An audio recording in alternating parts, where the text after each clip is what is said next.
आज सुनते हैं पुत्रदा एकादशी की व्रत कथा।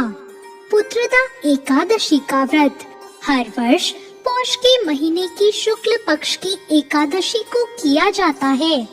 इसे कई स्थानों पर वैकुंठ एकादशी भी कहते हैं। जो भी स्त्री या पुरुष पूरी श्रद्धा के साथ इस व्रत को करता है उसे संतान प्राप्ति का वरदान प्राप्त होता है।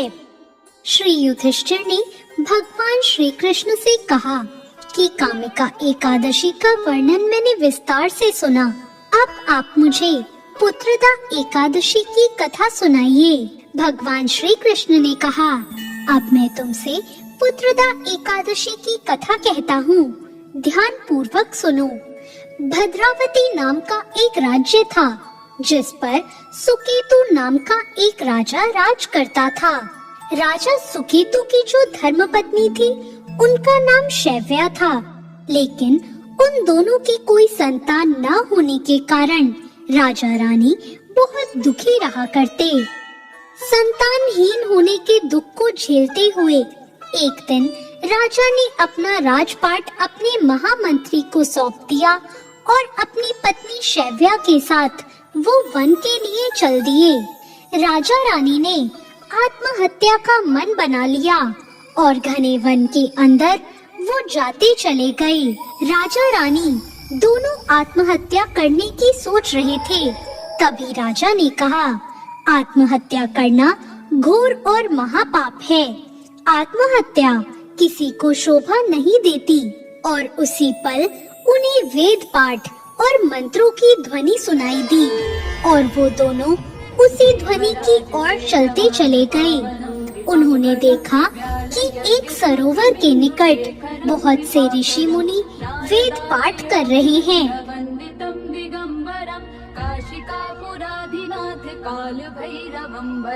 राजा सुकेतु और उनकी पत्नी रानी शैव्या ने उन सब ऋषि गणों को प्रणाम किया। राजा सुकेतु अपनी पत्नी शैव्या के साथ उन सब ऋषियों की सेवा में लग गए और ऐसा करने से वो सब ऋषि उन पर अति प्रसन्न हो गए और उन्होंने कहा, वत्स मांगो, तुम क्या मांगते हो? तब राजा ने कहा, प्रभु मेरे कोई संतान नहीं है, बस हमें एक पुत्र का वरदान चाहिए। राजा की बात सुनकर सभी मुनि श्रेष्ठों ने कहा, राजन, यदि तुम और तुम्हारी पत्नी पौष मास की शुक्ल पक्ष की एकादशी तिथि का व्रत पूरे नियमों के अनुसार करोगे तो तुम्हें संतान की प्राप्ति अवश्य हो जाएगी।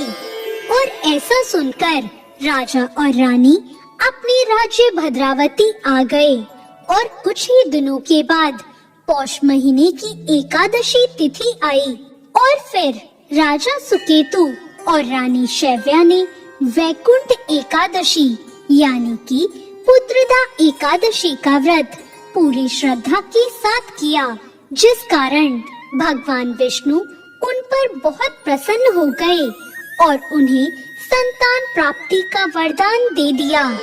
कुछ दिनों बाद रानी शैव्या ने गर्भ धारण किया और 9 महीनों के बाद एक सुंदर बालक को जन्म दिया। राजा रानी तेजस्वी पुत्र पाकर धन्य हो गए।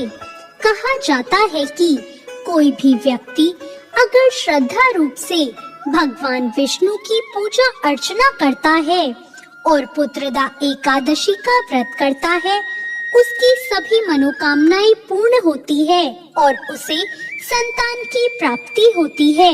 दोस्तों, आपको ये व्रत कथा कैसी लगी? कमेंट करके जरूर बताएं।